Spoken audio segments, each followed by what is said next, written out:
Is it on? Ah. Is that Vincent? What? No, it's you going live. Nice.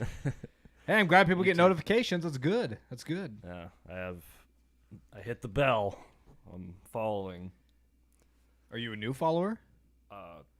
No, I've ever since you've had the channel as Garage Nice. Talk or whatever, or well, I mean, it's been the same channel the whole time. I just changed the name. That's yeah. all. Or Garage Sports Co. Dead. Yeah. Dead as dirt.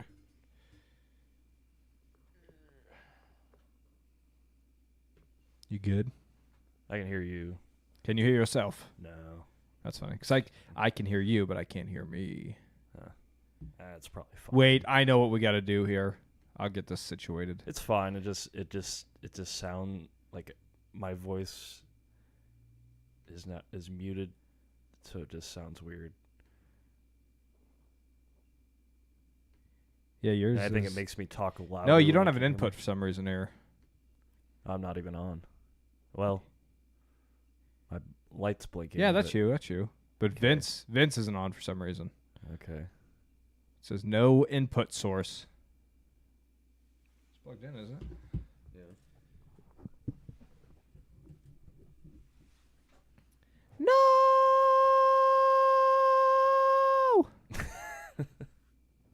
Let's just exit out of here. Don't need to save that. Ooh, hopefully.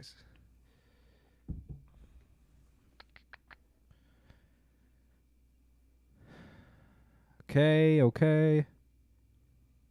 Hello? How are you? Hello? Alright, now we're good. Now we're Gucci. Oh, no, we're not. I lied. It was working. That's strange. Is that the sound of a 4-cylinder 2.8? It does. Yeah, it sounds like it. Boxer engine. Let's just do this. That is a lie. It says that's the that's it. GarageBand has lied to me. We're done with GarageBand.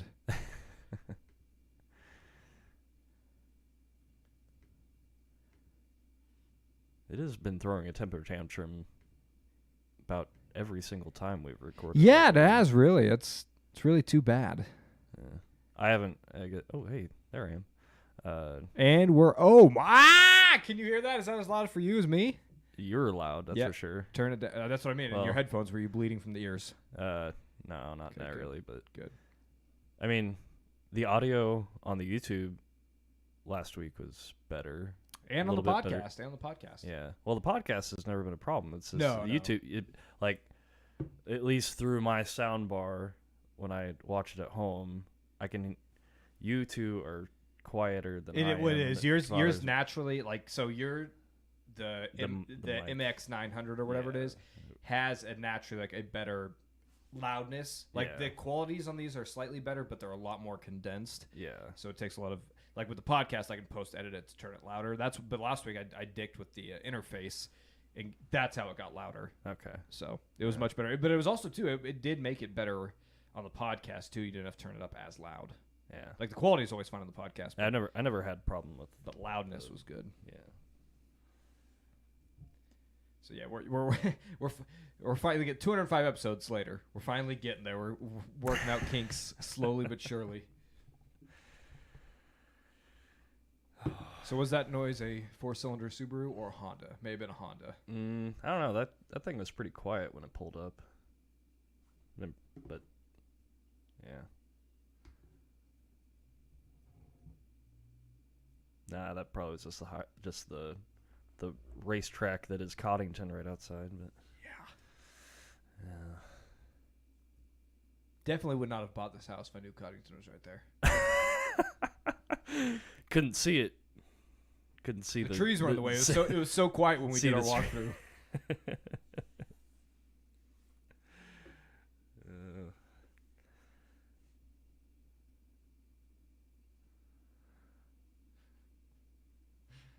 What? I just want you to watch that. It's so funny.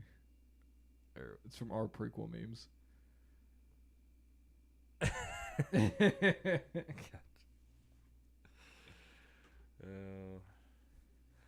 Are you still relishing in your victory? Got the hat. Looks You good. see? Looks Yeah, good. Thank you. Yeah, I didn't. I don't know. It took me some time to figure out which one I wanted, and I was obviously. And by the time I bought it, limited on sizes that were available. I didn't like the on the field black SB championship. I'm like, that's SB. That just seems lazy. It's almost like wearing a NFL hat. Yeah, I didn't like that black one they wore on the field. This is the one I went on, even though it has my less favorite logo on it. I don't know. I think it looks nice. Yeah, I like it, but yeah, I like the LA better than the new Ram. But Do you? I still stand by the sentiment that the Ram is better than the LA. I don't know. I guess. All personal preference, I guess. Yeah, I don't know. I know why they had to change it, or they needed to change it to make it LA's thing, because that's all Stan Kroenke wants to do is piss in the face of St. Louis. So that's his new mission in life. He's already made really billions of dollars. Oh, he made a huge at the victory parade and everything when he was back up there. He made a big deal out of the Super Bowl for Los Angeles. Like that was his speech of the post Super Bowl speech after they won. He went up on stage. He's like, I just want to say to fuck you to the entire St. Louis greater area, and that this Super Bowl victory is me spitting in your face. Yeah, I don't know. In fact, that just goes to all of Missouri. Yeah. I really don't care. I know why that he really doesn't have much reason to be as mad at them as they should be mad at him, but yeah, they probably should have shelled out for a new stadium, but but at the same time, I think his mind was already made up anyways that he wanted out of there because of the market, and which I don't think I think it was a more passionate fan base but there's so much more potential money in Los Angeles. A lot more money. So yeah. But at least the Rams won a Super Bowl while they were in St. Louis. Yeah.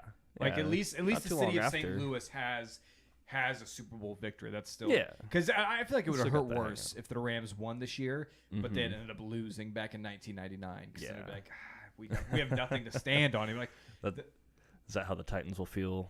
They ever move? If we ever move, yeah. That's tough, man. I don't know if I'd stay a fan. I probably would. I don't think we ever will, but I had the same feeling when they moved. I was like, I don't like LA as a town really that much, but it's like, what am I gonna do? Couldn't bring myself to be a fan of any other team. Yeah, like, I think that's how I would be too, and it would heavily depend on like ownership. Yeah. So if we had the same owner and like Mike Vrabel is still the coach, I'm probably sticking around. Oh, it's at this point in life, it seems I can't just switch teams, you know. Yeah. Because what year did they move? Once you make it, 2016. 14? 2016, I believe. Jeez, time goes by fast. Yeah, they moved with Jeff Fisher. He played half a season. Got Jeff fired. Fisher's a great moving coach. Great for relocations. Yeah, big relocation guy. Yeah. So How pissed was Jeff Fisher when they moved? Like, damn it, I got to do this again. I have to babysit a bunch of men again through a move. He was there while they were in Houston and then moved with them. Yeah, I thought it was. Nope. I thought they hired him in Houston and then he moved. Okay. In which the Titans move was I guess LA's wasn't that great either because they didn't have the stadium ready. So same thing with Tennessee when they moved, the stadium wasn't ready. So they were like for the first year they were the Tennessee Titans. I think they were traveling. It was like to Memphis or something. They did Memphis. They did Memphis and then they used Vanderbilt Stadium and then they finally had the Coliseum, as it was known at the time, open up. Clark. Ah! My ears. It's fun filibustering like this on the YouTube, but there's no one here to see it. Yeah. Well, so you said you watched. Say it later. Let me record and we'll get into it. Okay. Clark. Yeah.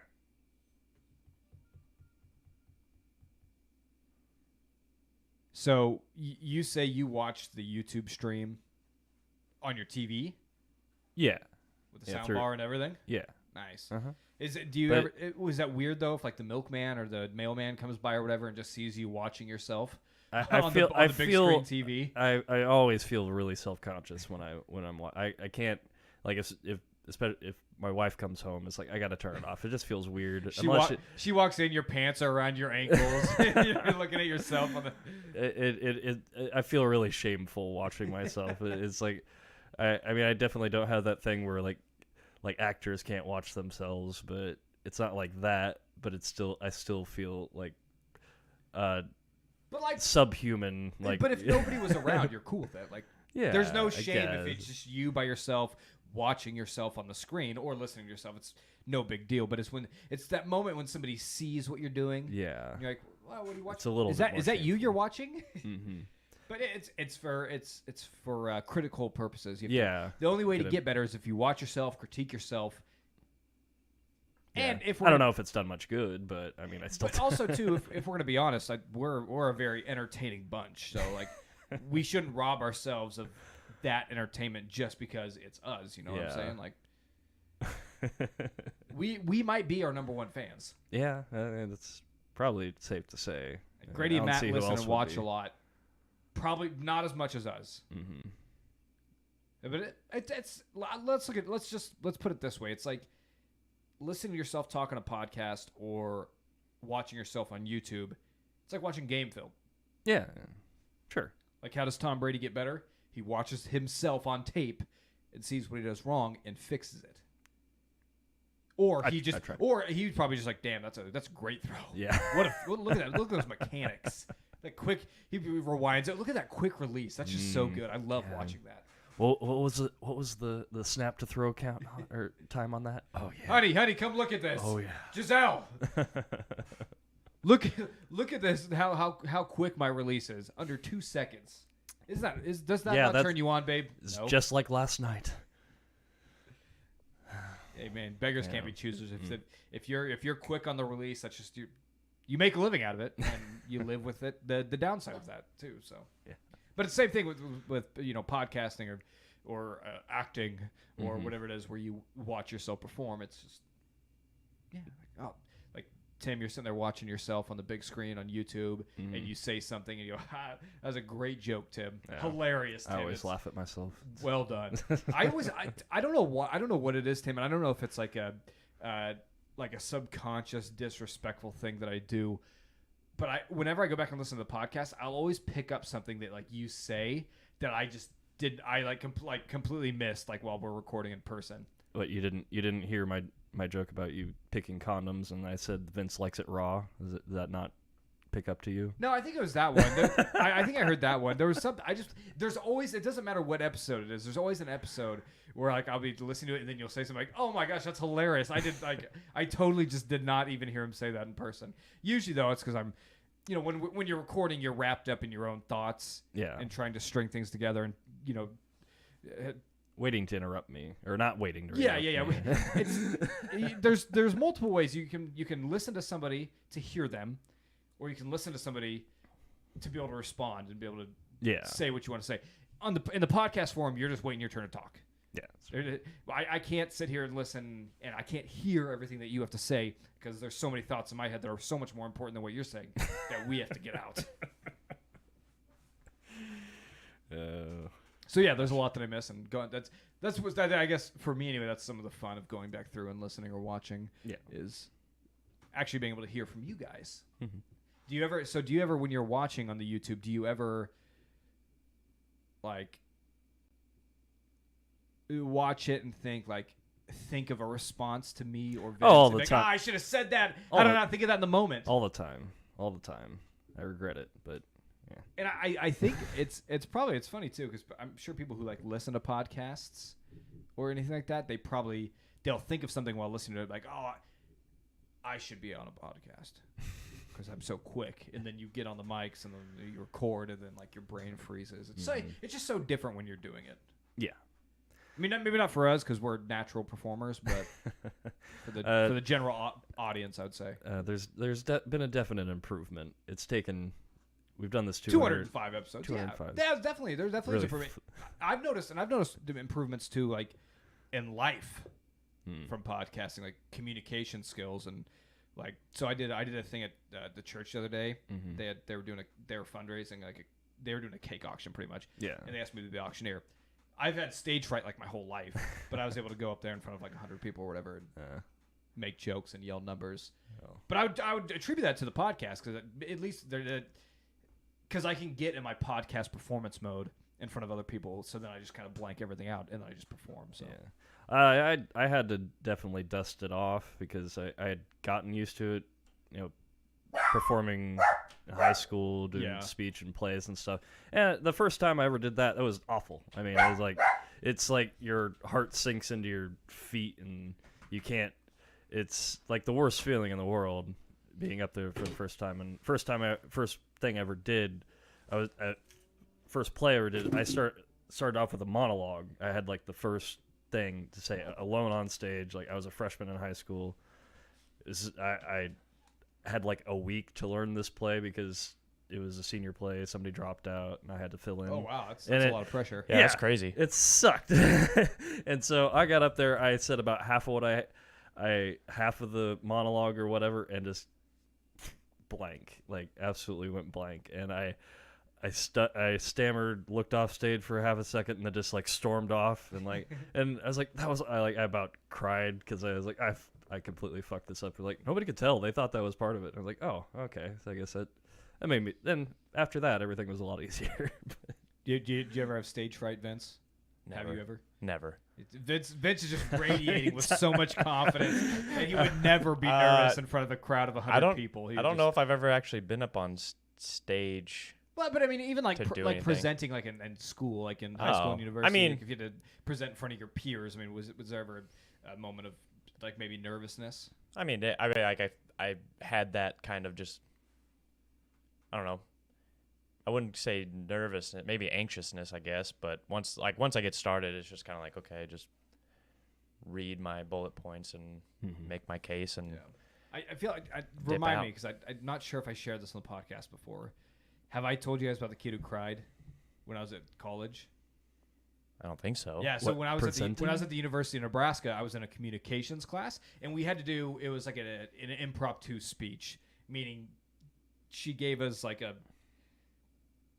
some topic or some bullshit, and we had to give like a 2 to 3 minute speech on whatever topic that was. And this guy went up there, 19, 20 years old, and you could tell he was nervous, a little red in the face, kind of nervous. He seemed kind of like that. And he got up and he started talking to him, going, he was doing great. Like you could tell he was nervous, but he was doing fine. And then he like choked on one of his words and lost his train of thought, and it was over. It was like he was silent. He was like silent for like a solid 30 seconds and like was like looking down and then like started like cussing at himself, and then the tears started coming, dude. And I'm just like, dude, it's okay, bro. Like, you're never gonna see any of us again. This is like after this class, we'll never. And then he just went and sat down, and we just kept moving along. Nobody said anything, but I felt so bad because like he was obviously had serious stage fright, and then the tears started coming. It's like So like I'll always remember him. No idea what he looks like. Don't know his name. It's a good story, so nothing to be ashamed about. I'm so sad though that I missed my chance to like sing on stage. Yeah. When I was a part of you the band Free Pizza for a week. Yeah, but I never got to play. Well, we could start our. So we have podcast evidence of our musical talent. So we could start a band. We could all three of us should go to open mic night. And see, I can play like Wonderwall. I'm a very good drummer. We'll as we've established, Tim can shred the guitar. I'll do a little bit of drum.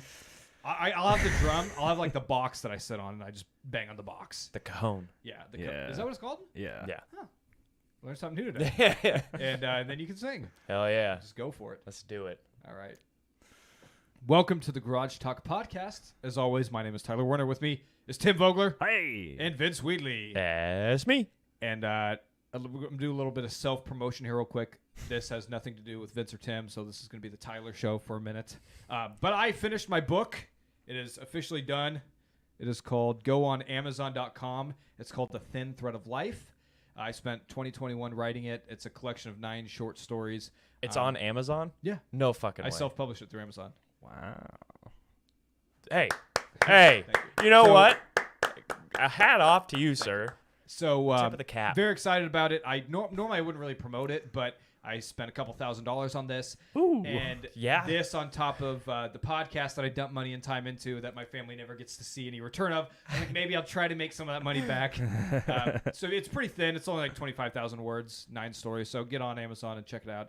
It's $14. You can get the Kindle too, but the Kindle kind of sucks. The software like programming and like structuring on Kindle was just a terrible program. So there's some things that like aren't centered or formatted properly, and like it won't let you go change it.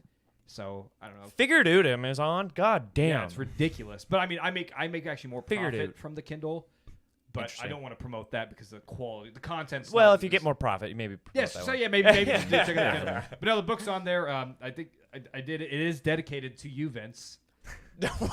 Yeah, so it says Second it's for Kinsley, Isla, and Olivia, who are my children. Never quit using your imagination. Also for Vince, who said I was just an idea guy and could never actually finish anything. So you, So fuck you, Vince. so you, That's awesome. you inspired this whole book. Hell It's yeah. for you. So yes. So please get on. It's called The Thin That's Thread of awesome. Life. Oh, just go to Amazon, type in The Thin Thread of Life. I'm the only one on there. You might find some like threading, like Dude, I'm gonna- stitching books, but this is the only one that's called, and it's the only one by Tyler Warner. So go check it out, buy it. Also, if you could get on Goodreads and review it as well. Got a couple 5-star reviews already. We gotta pump those yeah. numbers up. So Yeah. yeah. Dude, I'll get on Amazon. Fucking share that link on all my social medias, which is just Twitter, but I have like 5 followers, but I'll get it out there, Everything man. helps, I'll yeah. get it out there. I do have to make sure I'm getting my. So this is my first proof copy I got last week. Riddled with issues. Robin did all the formatting and stuff. We had to sit down and have a little chat because there was a lot wrong. But we got it all fixed up. I'm really confident with it. I'm getting my second proof copy here in about an hour. As long as that's good, we're going live. So Badass. Hopefully it's good. If not, this will all be edited out because people getting on and buying a not up to par quality book. So self-promotion. Thank you for everybody listening. Thank you for buying the book, and hopefully you enjoy it. And it's weird too. It's not this. All you guys see is like, or not you guys, but people listening or watching on YouTube. They see this is podcasting Tyler. The book definitely isn't podcasting Tyler. Like in my acknowledgments and stuff, I have a few jokes thrown in there, but for the most part, the stories are all fairly serious. Oh, one last thing. It has some amazing artwork in it. I commissioned for each story. That's what all the artwork was that I had in here. I got for each story. Cool. For each story, I found a different artist to commission a piece. And I told him, I was like, hey, I want to commission a piece. Like, what do you want? I was like, well, here, read the story, and then do whatever Yeah. makes you feel like. I don't care what style it is. I don't care what you do. Just do it, and then give it back to me, please. Yeah. I'm gonna put it in a book, so don't ask for royalties. That's kind of how that went. So it's not only a storybook, it is a picture book as well. So Good. if you're like Tim and you're not big on reading, there's plenty of really cool pictures done by some incredible artists. Knows really big words. Can't read really big words. Can't read very well. There's a difference between not reading and He's a big audiobook I guy. did- That's how he gets all the not words. even. It's just He listens It to the takes- dictionary it- audiobook. ever since I was little, the sitting down to read is just the hardest part of it. Once I get into a book, I'm fine, but it's just tough for me to sit down and read a book. It just doesn't seem to work out well. Somebody and I should just look, don't do it there- often. I'm very intrigued though by that. Is there an Audible? Is there an audiobook of the Oxford Dictionary? That'd be incredible. It's the Webster. Is the only one they got. Oh, bummer. Wait, hold on. Is Webster? Because I feel like Oxford is English, like Yeah. English. Yeah, Yeah. fuck them. Is a Webster? Even though American? I'm a big proponent think for the Webster is Oxford the comma, I American. will say that the Oxford comma it should be in. Is the Oxford comma like where you list 3 things like Tyler, You put- comma Tim, comma and Vince? Correct. Yeah, before and. Yeah, Yeah. I feel like it's like our generation because that's what we learned in school, and then like halfway through, like when I got in like 7th or 8th grade, they switched it up, and they're like, "Well, you don't have to put the comma." I was like, "Okay, hold the fuck on." For the last 7 years of my life, I was Right. told I needed a comma. And then they gave it a name, the Oxford comma. I was like, It's just what you're supposed to do. Why does it need a name? It's proper English comma. That's what it is. Yeah. Wow, I've been very passionate about this comma my entire life. I didn't know there was anybody else out there. No, who was I've been every time See, I'm reading and I don't see the extra comma, I'm like, well, this person's a fucking idiot. So You'll See, love I'm- this book then. yes, all the always. way. My Complete wife- opposite. I think it's useless. Get and out. it's a waste of a keystroke. So Seriously, the and only that's person why I- it's got. The only person I've ever argued about it with is my wife because she doesn't think the Oxford comma is necessary, and our marriage was in shambles for a little while because of this Oxford the comma. rocks. And I'm glad to know that I at least have some backup or Yeah, somebody oh, else for who sure, feels man. the same way as I do. Yeah. So Vince, if you get a random call at like 11:30 at night from me, it's probably because I need you to help support me in an argument with my wife about the Oxford comma. I'll tell you right now, Tim. You know why it's so important? What? Because I know it doesn't take up a lot of space. Mm-hmm. But when you need to write a certain a specific amount of page paper, every adds comma matters. Okay. Yeah. So Every keystroke yeah, is important. it really has nothing to do with grammar. I could care less about that. It just put more characters on the page means that it's going to be a longer page. Yeah, Okay. exactly. As So like, many. as you can see, this book's pretty thin, and you have to have a certain length to be able to get the title on the spine, and that was very important to me. I don't know why, but it was very important to me to have the title on the spine. So I'm putting every comma in, every extra word. I made this baby fit. So Well, in the words of Vampire Weekend, who gives a fuck about an Oxford comma? I don't know. I don't. Nobody likes the Vampire Diaries, Tim. Okay. Thank Vampire you. Weekend? Same thing. there really is no band. difference. You might as well be quoting Twilight right now. Isn't that Anne Rice? Or no, that's an interview with a vampire. Never mind. I don't know. Big on books this This episode. is a big book episode. Before we continue I on see into why you our did this now. our deep conversation, Yeah. there is some important stuff going on in the world right now. Switching over from me promoting my book and joking around about Oxford commas, there's some serious stuff going on, that's affecting, our country, but not only our country, on the world stage. It's very important. Or I shouldn't say important. It's a big deal that I think that we need to address and not be silent about it. And I do want to take a moment of silence and I guess mourning.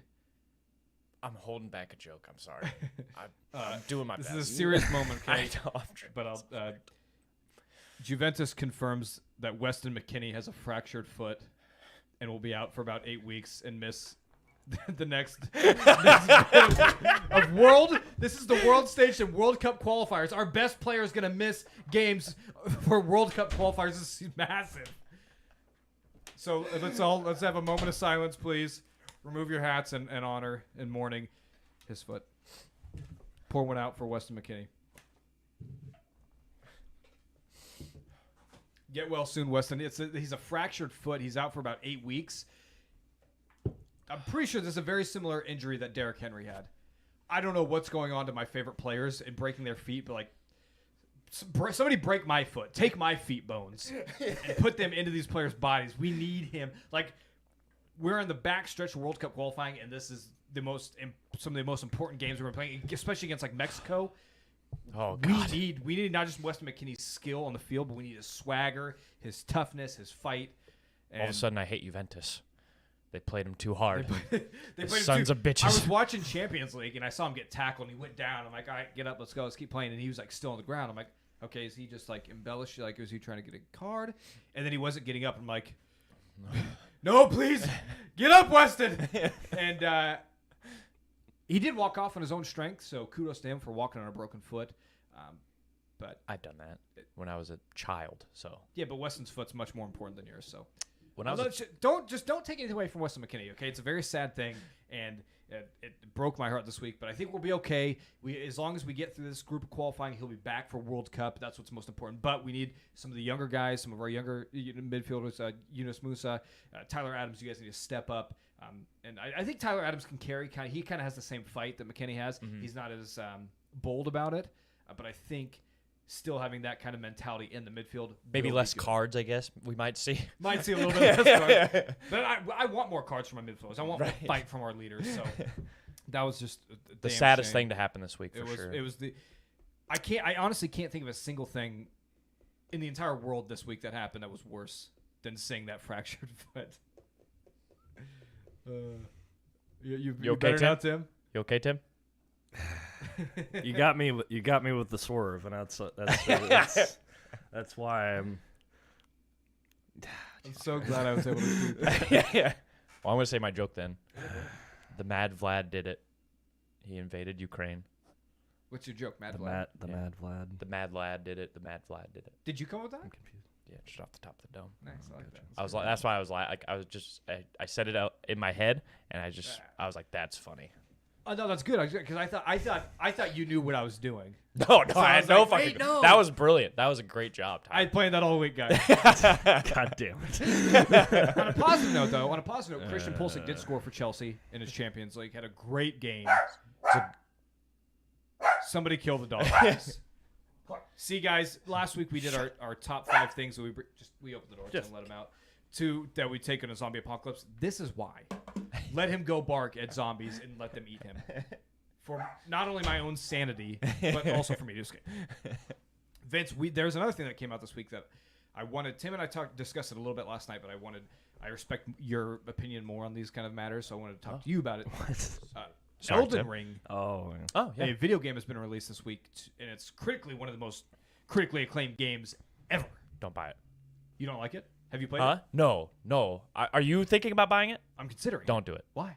it looks so cool. Oh, it looks great. I'm just saying it's gonna be one of the hardest things you guys ever do. Okay, so this is what I want to talk to you about, Vince, because I think the open world games are really cool. I Yeah. saw the reviews, I saw some of the gameplay. It looks really awesome. But my issue that I'm having and kind of my hesitation is that, and everybody's saying how great the game is, like Elden Ring is so good. It's so hard. It doesn't hold your hand. This and that. And I'm like, okay. I don't consider games good based on how hard they are. Yeah. Like, I want my handheld Yeah. while I'm playing a video game. Like, the things I care about are customization, character interactions, storytelling, that kind of stuff. Nobody says anything about that. So I'm like, well, So, does it have that in it? So I'll say this: the Dark Souls, or what are they called? I can't remember the FromSoft is they have one of the most in-depth character customization. Like when it comes to like appearance, you can make the most ridiculous or the most beautiful looking person. That's great news. Nobody's ever said anything about that. Yeah. I love creating my own character. I'll spend hours in character Oh, creation.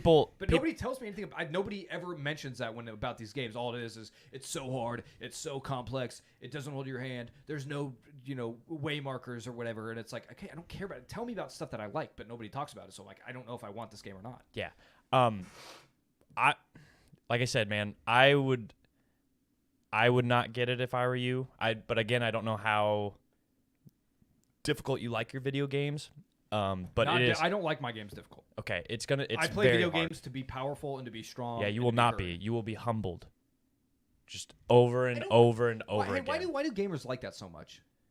I don't get it. Like, you're humbled you're nobody in real life. Like, you play a video game to be powerful and strong and to be somebody that you can never be in the real world. I don't know. Yeah, and that's what I've heard about Dark Souls. Is that Yeah. it's so fucking hard that Yeah. if you aren't God, you can't play it. Well, and it's so funny. So I have a friend that I used to live with back in like my sophomore year of college, and he, Dark Souls came out. I don't know what year, but he played it and he was good at it. Like he was good at it. Beat it, and then like it got to the point where he wanted a challenge playing this extremely difficult game, and so there was a style play that you can do where you basically don't level up the entire game. You just stay level 1 and you just run it. And that's what he did. And he beat it. But Can't be that hard of a game, though. no, it's crazy. But the funniest part is that he, again, so like a big mechanic in the Dark Souls games is being able to parry. Because when you parry, it like stuns whatever monster is attacking you, and then you get a critical hit on it.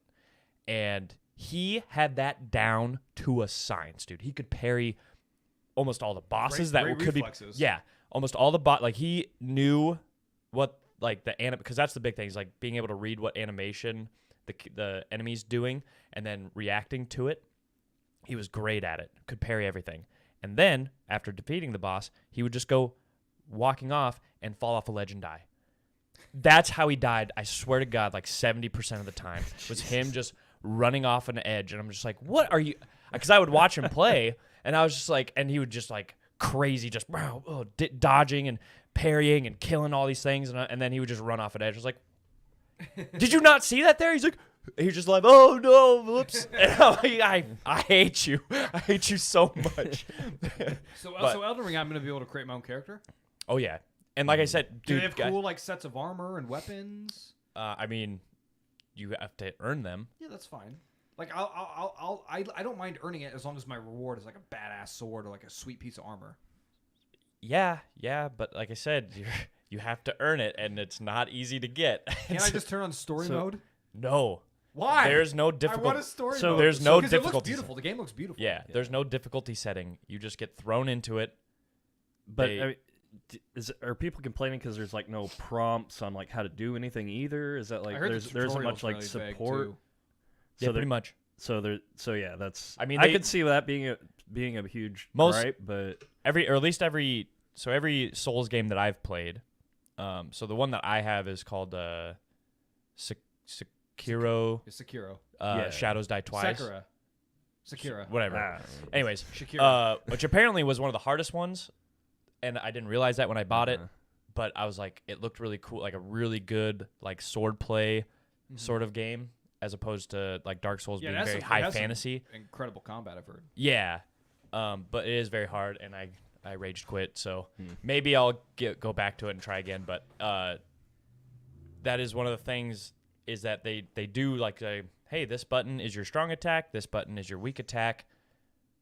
All right, here's the button to dodge. Mm-hmm. Go ahead. Yeah. And then that's kind of like that's what it is. And then you should Twitch stream this game. I'd love to watch you play Elden Ring. Or me. I don't have Elden Ring, and I don't. You're not plan on buying it. Try it. No, because like I said, But you're getting a new computer. I bought in Dark Souls 3. Couldn't do it. I bought the Sekiro Shadows Die Twice game. I fucking can't do it. I'm tired of trying to give these guys my money for beautiful games, and they do have really good storytelling. It is a very vague story though, because like you're just kind of thrown into this world, and you kind of just pick up on stuff as you go along. Ring 2 has George R. R. Martin did a lot of the lore writing and stuff for it too. Yeah, which I'm assuming is going to be awesome. Yeah, and they do a very good job of kind of environmental storytelling, kind of like Bethesda does a really good job of environmental storytelling, where you'll come upon like a like in Fallout 4, where you come up across like a cattle tank, and there's like a skeleton in it with like empty beer bottles around. And you're like, oh, this guy was like rolling down the river when the bomb went off. Sort of like kind of just interesting stuff like that I love. And they do a lot of the good stuff like that in the Souls games. So again, from a game perspective, it has the story, the character customization. Why can't they just have like a story mode? Like, why can't they have like a difficult setting? That's just not what they do, man. No, but it's just. It's worked for them. It's super popular. I get it, it's worked for them. So for guys like us, there's a barrier. There's a barrier to entry though, is the thing. And it was so funny because a guy I follow on like Twitter and TikTok and all that, his name's Ricky Berwick. He has pretty severe. Is that the guy that doesn't have? What's that called? Yeah, he's crippled, but he's hilarious. He like really leans into it, but he literally he showed him returning Elden Ring because he's a big game. He loves playing video games and stuff, but I mean his hands are like all jacked up and stuff, and he had to return it because he just like couldn't do it. So it's not very accessible. Like from Soft. Come on, guys. Are you gonna get it, Tim? You seem pretty sold on it. I was really impressed by the gameplay and like how it looked. I was like, wow, that looks really really cool. It's so funny. Yeah, I mean, until I wouldn't think about getting. No, I'm not against. I'm not against it at all. I'm looking out for you guys. I don't want you to spend your $60, $70, whatever it is, and then just like put it on the shelf because I've done it. I've done it. Well, I don't good. adopt things that early, as you know, but yeah, I will probably definitely consider it once I have a new system and do all that because maybe when it goes down, because it just looks cool. Yeah, because it just looks so cool. I want it because there was a dragon fight that was on on the gameplay. The dragon looks cool. preview There's like a thing. big glowing Yeah. tree in the middle of the map that looks really sweet too. I don't know. Still, It looks worth a shot. I mean, Still wanna I like having a really good challenge. Okay, like here's what I we're get gonna do. Here's bored what we're when gonna do. it's Tim, too you're gonna easy, buy a but- PlayStation 5, and then you're gonna buy it, and then let me borrow it when you quit. Probably not gonna happen for a while. I'm Still, just- still one of the funniest videos I saw that was this guy comes across one of the just random creatures that you fight, and it's a very difficult creature. Like he got hit once by it, most of his health bar's gone. He's kind of riding away, taking his health potion down, and since he's like focused on the camera's focused on the creature that he's fighting, he doesn't see what's around him, and just this like stupid little zombie thing just goes. Ugh, and just hits him once and he dies because he couldn't see it. I was just like, that's the Souls series in a nutshell. Is you're just like you're fighting this hard, difficult thing, and then something random will just be like, yeah, and you died. That's like the big thing that they do is just you died. And it's rumored that in Elden Ring they added "you piece of shit" afterwards. Also, George R. R. Martin's like, suck it, I'm not finishing that book. that's the post-credit scene for Elden Ring. It's just George R. R. Martin laughing at everybody. It's like what's his White Goodman from Dodgeball, all fat with his shirt on. Fatty, make a funny. It's George R. R. Martin going, "Oh, I'm not gonna finish the book." Fucking hate him. I hate him so much. Did you see the new Pokemon was announced New Pokemon. this morning? Gen 9.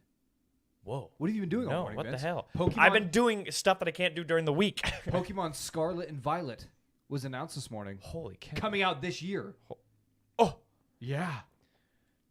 what the hell? Based off the comments, it looks like it's maybe Spain inspired Okay. this go around. Cool. The starters, the leaf starter. Can I say it, or is it grass type? Grass starter? type. Sorry, the grass type starter is a pretty basic looking cat, and then the fire one is like this dopey looking It's going to be firefighting again. dragon or dinosaur, Oh. and then the water one is like this duck looking guy. He is similar. Almost looks similar to what's his name, Seagull. Don't ask me, Yeah. bro. Yeah, it looks a little similar to that, but a little more duckish. Oh, okay. Yeah, I'm looking at him right now. Oh. Wow, I feel so good that I was able to break that news for you. Vince. Yeah, that's awesome. Have you that was early this morning. checked out Arceus, Pokemon Legends I have not Arceus? yet. I have not yet. It's so different from any Pokemon game ever. You have It's it? incredible. Yeah, I haven't got to play it a lot though, but it's just like I don't know how big of a completionist you are. It's a big like completionist kind of not game. on Pokemon games. I'm not. Okay, because yeah, this one is like that's all. That's what it's about. Is like since it's in the past, you're like trying to make basically like the first Pokedex, Oh, okay. and so but the thing is like since this is like they don't have technology to just be like, oh, this is what happened. You have to literally go in and like catch the Pokemon a certain amount of times, defeat a Pokemon Get a a certain handwrite, amount of times, notes. evolve them a certain amount of times. Like do certain moves on them a certain amount of times. So it's just all about building the Pokédex. Yeah, it's a really interesting take on it, and yeah, the open worldness is really funny. The Mr. Mime is one of the funniest things I ever seen. Was like this guy was playing. I was watching this guy play it on Twitch, and this is like he's like trying to sneak up on these Kadabras because they have like these little events where like a bunch of them will pop up on the map somewhere, and that gives you a higher chance of catching like a shiny version of it. Mm-hmm.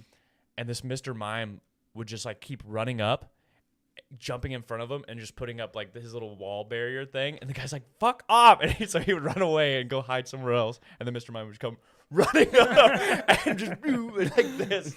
And then he finally like went. He's like, "God damn it!" And so he finally goes like the Mr. Mime followed him for like a solid 3 minutes. That's so funny. And finally the guy's like, "Fuck it!" He's like throws one of his Pokemon at him to start a battle, and then he runs. Then runs away.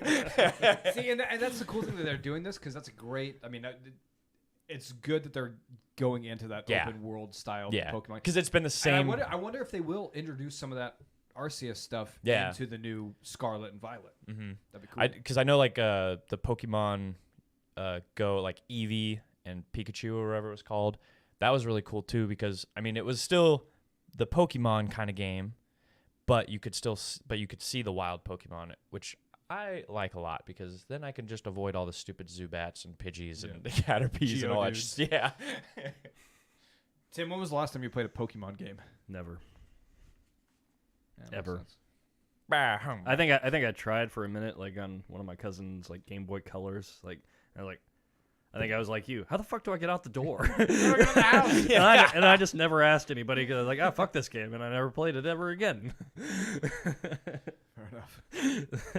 And yeah, just not a Pokemon guy. So, If you're struggling with Pokemon, maybe you just avoid Elden Ring. I'm just gonna say. Yeah, I'm just gonna. I think that's two throwing that different out there. categories, but okay. Pokemon's a little hard for you, Tim. No, I wasn't in because I didn't know anything about Pokemon, and it's just like it was just the cartridge was in there, and I just like, oh, give it a try. I'm like, All right, well, not my deal. Enough about video games. Let's get into the real reason. Real reason why we're here, The war in Ukraine. which is obviously Tyler's gonna ignore it. You're just not gonna talk about it at all. No, What do you want me to say, Tim? I don't know. I have nothing to It's been say on about it. It's been on my mind all week. Whatever. Do you want me to say hashtag I stand with Ukraine? No, it's fine. Cool. So this is a big year of lists. But, yeah. I think you said it was fine. No, that's fine. I don't know. I was just hoping to make jokes about you supporting Putin or something. Never mind. Too far, Tim. I don't support anybody because I don't know what's going on. I just know that somebody's invading somebody else. Everybody on Reddit is telling me it's bad, but I usually don't listen to Reddit for moral guidance. That's probably a good idea. But it just anyway, sorry to No, you're fine. you. Yeah, go ahead. So this is where we're gonna do our list of top 5 favorite books.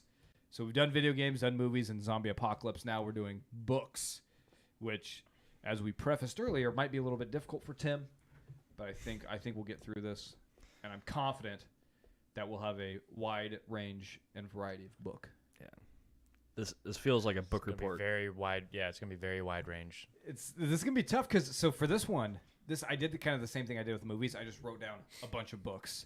So now I'm gonna have to try to go through and pick. I don't know. Number 5, I'm gonna go with. Or do one of you guys want to go first? It's rude of me to jump in head first like that. Sure don't. Tim, do you want to go first? This is your deal. You go ahead. The New Testament of the Bible is number 5. It's one I of already walked out Which once. book? Nope. Which book? It's one of the greatest sequels of all time. It took everything good that the Torah did and improved on it, while having callbacks, and fulfilling promises that were made in the original, the Torah and the original Old Testament text that we didn't get to see. We didn't get to see any payoff. Really cool at the end of character that. development. So we had some good character development in the New Testament. We got to see some of the payoffs that were promised earlier on in the series. So Tim, I thought you'd be couple into of this. It makes couple it sound, of revisions I think were in there. I thought you'd be not the super same into this. Like he sentiments. made it sound like it was like a fictional book. what? We kind of made it sound like it was a fictional book, Oh, even no, though no, it's historical. Sorry. text. It's very historical. There's a lot of letters, a lot of fact in it. So, yeah, I'm going with the New Testament. irresputable fact.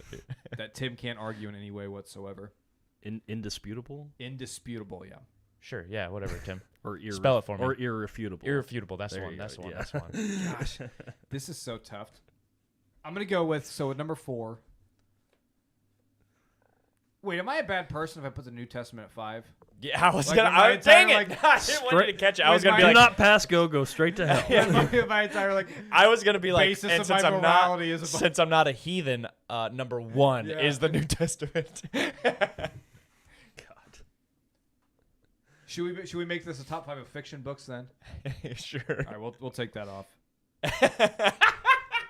since we're only doing fiction. You okay, Tim? I'm just staying quiet. I'm not an evangelical atheist. Just Ah, yeah. You- That's a fun you- term. I like that. if your little stories make you feel better, that's good. Whoa. So condescending. Good for you. Well, while we're here, let's just dive right into this then, since we're already here, Tim. Despite your feelings on the historical accuracies of the text, you can't deny that the person of Jesus is the prime example of what leadership is. Yeah, that very few Christians actually follow in practice. I'm not talking about other people. I'm talking about the text.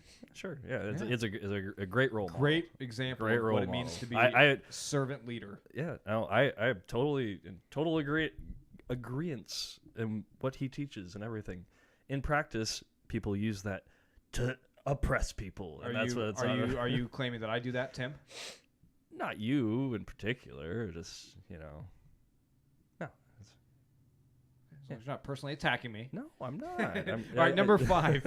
Number 5 of best books of all time. I'm going to go with The Illustrated Man, which is actually a collection of short stories by Ray Bradbury. Ray Bradbury is a classic science fiction author, and he's most famous for Fahrenheit 451, which about the dystopian future of burning books. I like Illustrated Man more. I mean, obviously there's more variety because it's of short stories, but I think some of the stories actually are a little more impactful to me on a storytelling basis. I think they're more emotionally driving and have some of the best stories literally ever written. So we're going to go with The Illustrated Man by Ray Bradbury. Number 4. This is tough.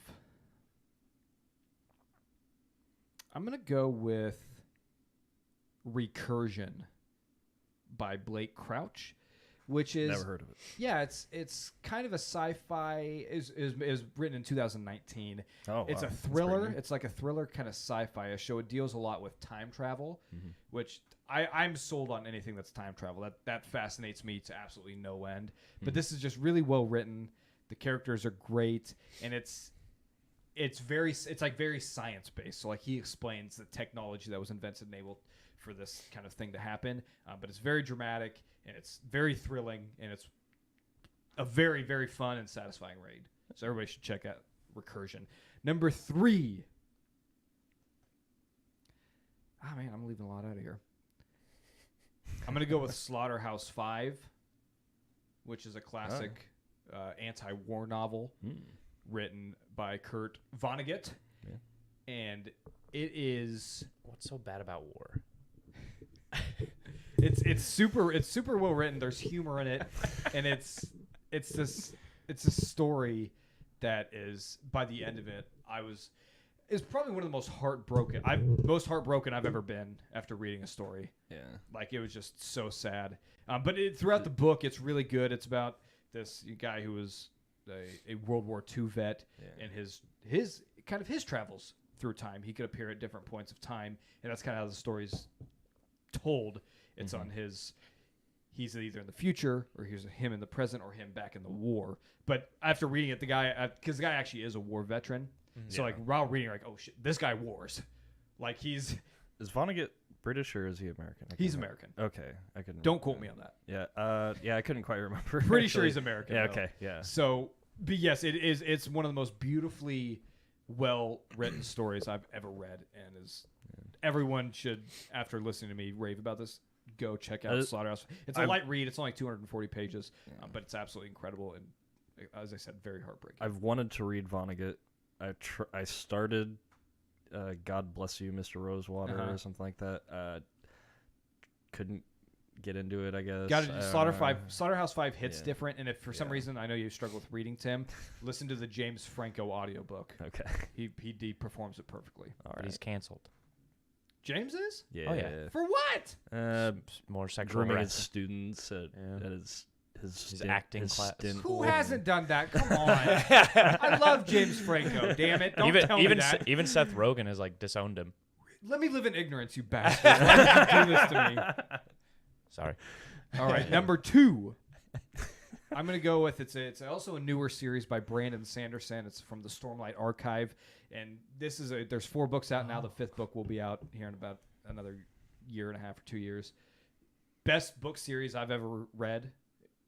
It's number 1. High praise. Yes, but I'm just going to go with Words of Radiance, which is the 2nd book. It's epic fantasy in every sense of the word, and it's incredible. I mean, they're all 1,000-page tomes. They're very massive, very long, and I don't know. There's the magic about it is just so charming. There's a deep, rich history, and each book is part the present, and there's flashback scenes throughout of a certain one. It follows one character throughout the book, and then the second book you get a different main character's flashbacks throughout the book, and it's an incredible series. Mhm. I've never burned through so many pages so quickly before. Yeah, I'm looking at those on your bookshelf. Oh yeah, and they are. I can show a lot of these books. I don't Those are some thick boys, as the kids are saying.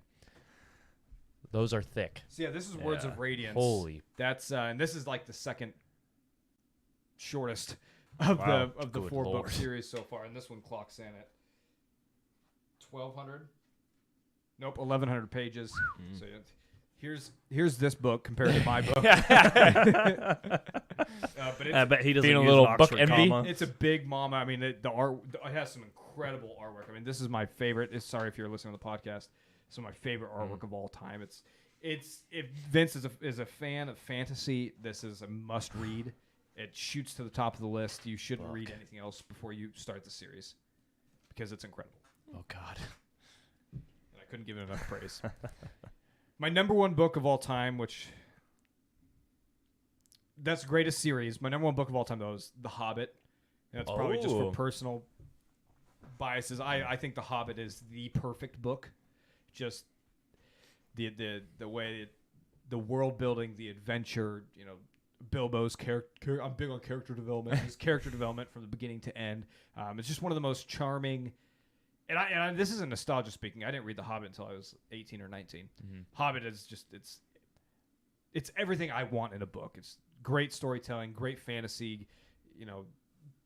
Tolkien obviously created this world, and it all started with The Hobbit. That was the very first book, and I think I've been reading The Lord of the Rings the past couple months. I do think that The Hobbit is actually a better written book than Lord of the Rings. Lord of the Rings drags a little bit, I think. Yeah. They have to describe every father and that has preceded each character in detail. So yeah, so mine is Illustrated Man, Recursion, Slaughterhouse 5, Words of Radiance, and Oh boy. The Hobbit. Tim, you want to go next? I guess. Hell Just yeah. get out of the Hell way. Yeah. When was the last time you read a book, Tim? The year was 2011. I don't know. I can't remember Give or take. exactly. Yeah, I just haven't been able to sit down and read a physical book. I read news articles all the time. Don't have any problem. That's doesn't take much time. Even really long ones, I can absorb that. Of what's going on today. But for some reason, sitting down and reading a story in a physical book, just my mind can't get set on it. It takes a lot of work to get it done, and I've given up.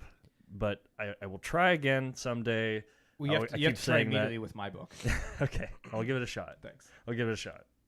I will do it for you, and maybe Thanks, you will man. inspire me into reading all the Well, books that I'm I've sure my I've wanted to. My writing is so good that it'll bring you back into the fold, I imagine. Well, that's a lot of pressure for you, because if it's not, I could just give up. Well, it's not a lot of pressure because you apparently have done that multiple times Well, with a lot of this good is very books. true. Anyway, All right, go ahead. what I have read, or what I can almost remember reading, starts with, I'm gonna start with The Stranger by Albert Camus, which is who's a French author. I guess it would be described as a philosophical novel. So That's is it nonfiction? No, it's fiction, but it's Covers I a don't- lot of theological not ideas. not theological, philosophical. Sorry. There's no difference in my mind. Go ahead. Yeah. Actually, the complete. He's definitely the complete opposite of being a theologian. This is it's a very short book, but it's a story about a guy. I don't know, his mother dies. He doesn't show any. I don't know. I really don't want to go. It's like the have to get into it, it's literally the first words in the book. That's pretty much what it is. Atheistic guy goes through some stuff, ponders the world and the universe, and how, at least his thoughts in the world is that the universe doesn't really care about that you exist. You aren't. Nobody was born to do anything. Nothing happens for a reason. It's just as it is. We're in the Wild West, baby. We're just out here. I mean, running, which is very contrary to theological belief in God, I would say, but it's counter to it. Yeah, but I mean, I'm on a personal level. I'm all the way over here. I'm all the way over here. Okay. Like there's God, and we have a purpose, or we're all wasting our time. We're all okay, we're all yeah. like a catastrophic accident. Yeah, I don't know. It's been a long time since I read it. I had to read the synopsis to remember exactly what went on in it. I just remember it being one that I really got into, and it kind of made an impact, I guess. So yeah, I don't know. Oh yeah, that's the one I felt like holding a cigarette and drinking my coffee for, because he's very French and Oui. and very dark about everything. And anyway, I don't like the French. Neither do So I in fact, really. I hate but that book. All right, next book. I don't know how in order this is going to be. That's all right. But yeah. Let me go back to. Perks of Being a Wallflower is one of my favorite ones. I don't know if it would be described as a young adult novel or anything, but I heard it's a good movie too. yeah, it's a really good movie. The book, it does a better job, I think, but it was a good movie. It has what's her name, Hermione in it. Emma Watson. Emma Watson, yeah, is in it. Nice. I'll have to watch that movie. Yeah, no, it's a great little movie. It's a great little By book. myself. She's a great actress. Let's see what I'm gonna try to do the genres. What is it? Epistolary, I believe that's how you say epistolary novel. That's Hell like yeah. yeah. A series of journals. So yeah, about a freshman in high school. What's a wallflower? Is that a spoiler? No, you never heard the term wallflower? No, I'm not outside the terms of this book. A wallflower is like a very introverted person who just kind of observes the world around them, and like a fly on the wall. Yeah, I guess, but it's so yeah. Series of journals. This kid in high school who's Charlie, who's kind of Spoilers. extremely depressed and trying to make his way through his year. He makes some friends and has to deal with a lot of very emotional things in his past that he finally comes to terms with. Experiments with a little bit of drugs. Oh, hell yeah! Makes Makes a really nice gay friend, and he's not gay himself. Is just that's just a lot, big part of the book is like this book there's a about lot of Vince? Same. could be yeah. I ain't gay. But one of It was cute. one of the lines in it is it usually comes with the tagline of the movie is you accept the love you think you deserve, and I always thought that was you have to love yourself. Yeah, first. you have to love yourself, and otherwise No, there's nobody no loves me point. because I don't love myself. Married with 3 children. Yeah. Get over yourself. I'm not sure any of them love me. My wife just So uses anyway. me to get the children, I would take that. and So yeah. they just use me for money. I'd take that. Also a very short, probably a short read, but takes me forever to read. So even 157 pages is a lot for me. Yeah, I'll probably say that one for last. Another series of journals. Apparently, I was really It's supposed to be fiction. What? This was supposed to be fiction. Yeah. All these still books a novel. describe you perfectly. You're very influenced by these books. They're the ones that stuck with me, and I mean, it's just like it was just basically like, here, you read this. It's like, okay, and I actually did. You're so then. easily manipulated. Yeah. Book was. 3. What's your third favorite Book book? 3, Youth in Revolt, the Journals of Nick Twisp, about a kid who takes a summer vacation because, I don't know, his stepdad got in trouble and they run away, and falls in love, creates his own kind of, I don't know, what do you call it? He's not really like schizophrenic, but kind of, yeah, alter personality. ego that talks to him within the book that he narrates to, Some and Fight Club shit. yeah, Spoiler, God. a little bit, yeah. Oh, I should put Fight Club in there. Nah, the movie's better. Movie's way better. He creates a more confident version of himself, and that's it. That makes him pursue this girl that is way out of his, or that he thinks is way out of his league, and goes through all that. Nice. Has some adventures, and I don't know. It's just and it's really funny. There's a lot of humor in it. Great read. Anyways, moving on. 13 and a half Lives of Captain Blue Bear. This is the longest one. I think this clocks in at 700 pages or so. Never heard of it. Yeah. 13 and a half Lives of Captain Blue Bear is about a human-sized blue bear who is goes through 13 and a half different lives. And What's a blue bear? It's a bear that's blue. It's a bear that's blue. It's a. Is that let me guess. Are they usually not human-sized? Let me guess. Not really. Oh, I haven't been saying the authors of these. That's my That's bad. right. They don't deserve any credit. The last one was by C.D. Payne. This one is by. I deserve all the credit. God dang it. Walter Moors is a German author.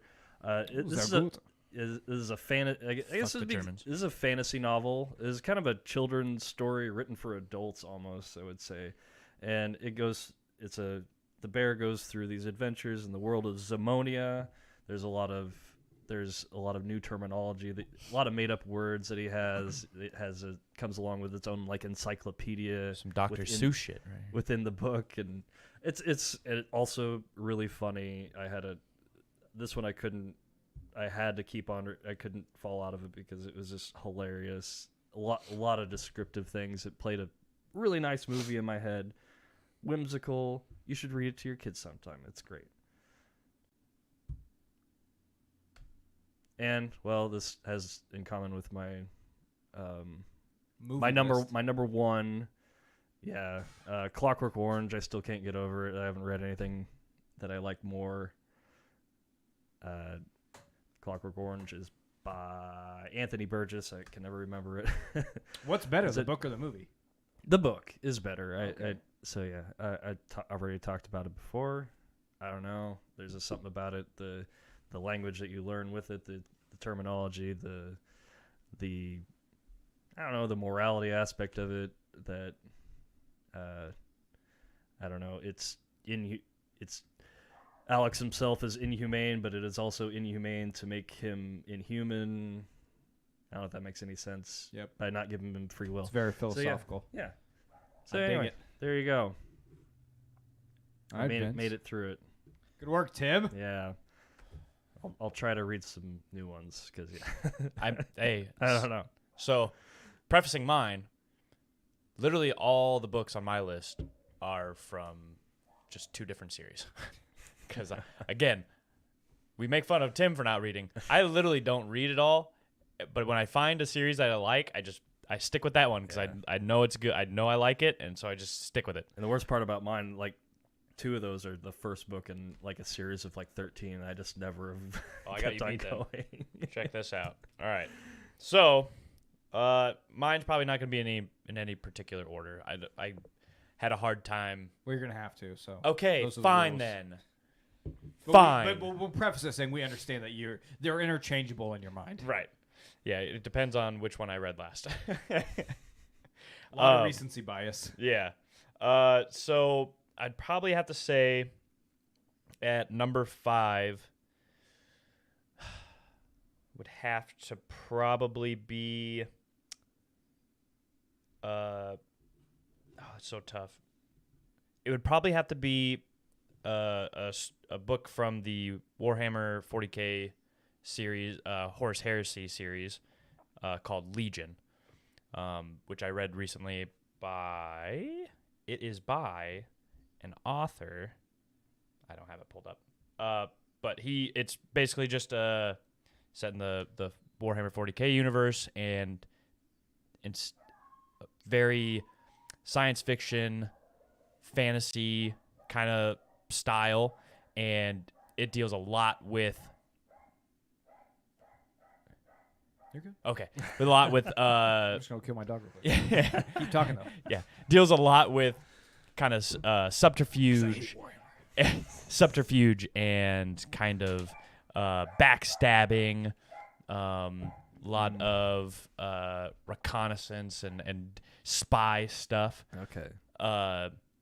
Which is very out of character for that setting, which is why I thought it was so interesting and so cool. So I'm very, very is Warhammer like always set in like space, like on ships and stuff, or is like different worlds? So yeah, so it's based on our like universe. Okay. Our actual like technically we are living in the 40K history. Okay. But it's set in the year 40,000, which to give you some context, kind of like Dune.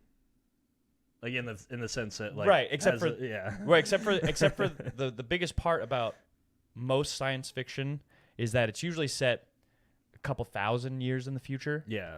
This is 40,000 years in the future. Right. Or you know. Uh-huh. Yeah, nearly 40,000 years into the future. So that's why it's so interesting to me, is because most science fiction is, it's far in the future, but it's not anywhere near 40K is. Yeah. You know, because I mean, humans have like, the idea is that they've literally colonized the entire galaxy, and based on what worlds these humans kind of colonized, and they start, living there, the humans have evolved and now look different from other humans. And like the Earth now is literally, there's no more oceans. There's a continent-sized palace for the Emperor of Mankind. I love it. It's so over the top and crazy. That's why I love the series so much. But is this the same book? Is this your fifth? Yeah, he was asking about Gotcha. that one. So the universe. Yeah. So, anyways, Legion. The next one would probably have to be from the Song of Ice and Fire series by George R. R. Martin. Would probably be Feast of Crows. Nice. I That's love- book 4? I believe so. Yeah. Don't ask me to try and recall what happened during that time, but but I know this is the one you've read most recently. Right, So- exactly. So yeah, I like all the books in that series because it's all good. So there's nothing else I can really say about it. And then it would be Clash of Kings in the same series. That's book 2. I do remember that one just because that's when we finally see like Spoiler. all of the fighting happening, a lot of the action. Lots of build up in book 1, A Game of Thrones. Yeah. Yeah. Big things happen in book 1 that set up book 2, and that's like kind of there's a big kind of climactic part into it before it kind of lulls back down. So yeah, that's why I like that one.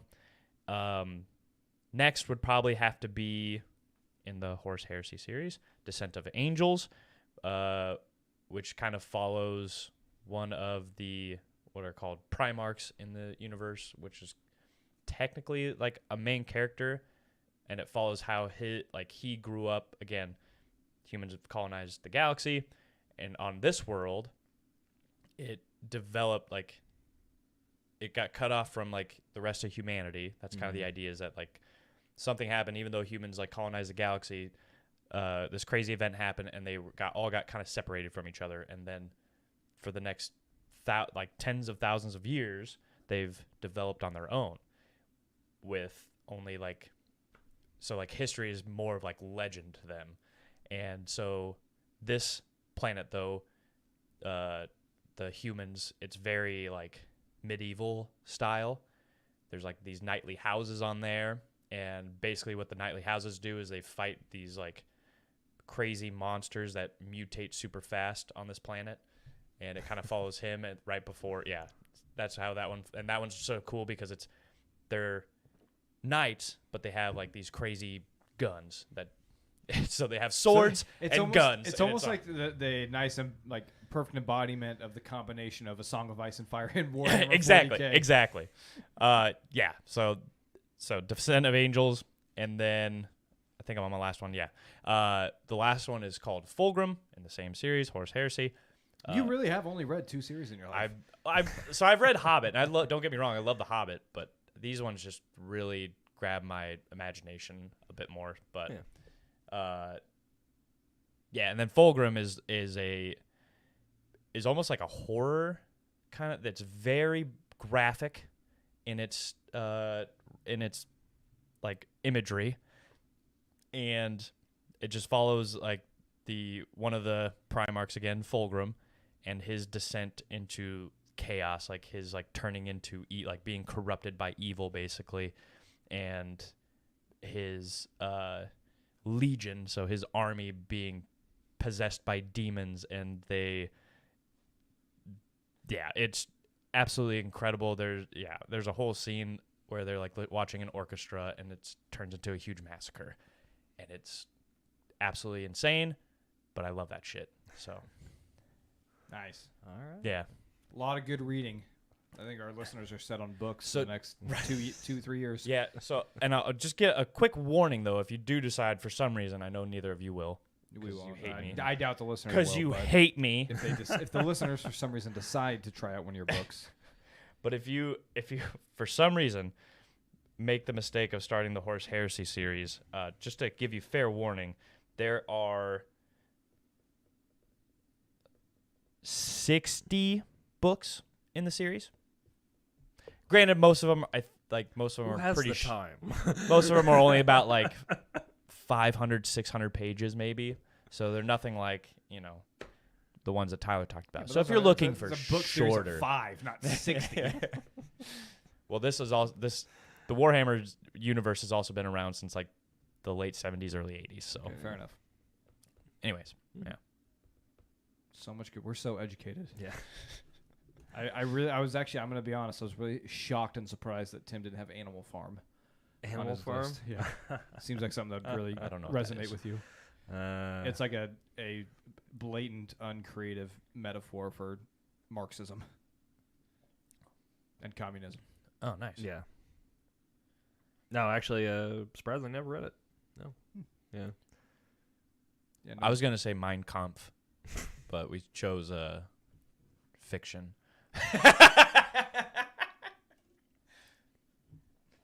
To hate How something. is that? How Tim. is that? Tim. How does it? How can you describe me as? Listen, the writing is very captivating. Okay, it's very, Jesus the Christ. prose is really good. Content maybe not so much, but the prose is to hate beautiful. to hate something, Tim, you have to understand it. Okay, so Hey, that's why. a quote from a quote from one of my Hitler. honorable mentions Oh. before they were hanged. What? What? Yeah, it's a great book. It's the first Law trilogy by Joe Abercrombie. But he has a The quote. author was hanged. No, the book is called Before They Were Oh, okay. Hanged. Before they are hanged. But the quote from there is, "To truly hate a man, you must first love him." Or you can't truly hate a man without loving him first. Uh-oh.